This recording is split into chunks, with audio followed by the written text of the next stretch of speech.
Many kosher stores around the U.S. will refrain from purchasing or distributing Ben & Jerry's ice cream after the company announced it will stop selling products within the occupied Palestinian territories.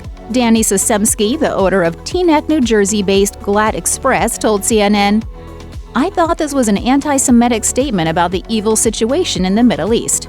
Despite the fact that the store still has $1,200 worth of Ben & Jerry's in storage, he is holding out on selling.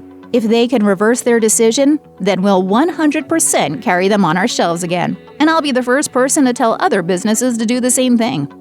Israel's Prime Minister Naftali Bennett, in a phone call with Unilever, the multinational that owns Ben & Jerry's, called this a, quote, glaring anti-Israel measure, and stated that there would be consequences and that he would fight the boycott. He even asked the American government to impose anti-boycott laws. U.S. officials noted that the Ben & Jerry's decision was the actions of a private company, and the current administration opposes boycott movements.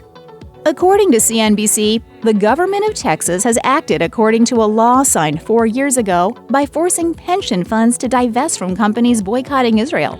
People who have been following the story might bring up that Ben & Jerry's only intended to pull out of the occupied regions of Palestine, not Israel. The company claimed in a statement, "Although Ben & Jerry's will no longer be sold in the OPT, we will stay in Israel through a different arrangement."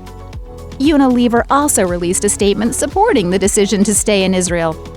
There are other groups out there who support Ben & Jerry's Palestinian pullout, with others thinking it's not enough. On July 21st, a statement co-written by Adala Justice Project, the Movement for Black Lives, and U.S. Campaign for Palestinian Rights, they see this as a sign that the tactics of boycotts, divestments, and sanctions work, but reiterate that the unwavering fight for justice isn't over until Ben & Jerry's ends all business with apartheid Israel. For them, the current state of Israel cannot be separated from the occupation of Palestinian lands. The U.S. Campaign for Palestinian Rights declared in a later tweet that the boycott will continue until Ben & Jerry's divests from the country entirely. Obviously, Ben & Jerry's is in a bit of a pickle. The situation has the added complexity by possibly putting the ice cream company in a confrontational position with its owner, Unilever. That's because the board of Ben & Jerry's has stated that it has not decided what it will do with regards to Israel. According to NBC, the board originally wanted to send out a statement that lacked the explicit commitment to staying in the country. Anuradha Mittal, the chair of the board, said, "I am saddened by the deceit of Unilever. This is not about Israel. It is about the violation of the acquisition agreement that maintained the soul of the company." Their acquisition had a contract crafted specially to allow Ben & Jerry's to vocally pursue the progressive vision of their founders. For Unilever, however, allowing Ben & Jerry's to cease business with the Palestinian-occupied territories, let alone the entire country of Israel, could exacerbate their financial difficulties. On July 22nd, Markets Insider noted that Unilever stock fell by 6%. This was despite an increase in sales.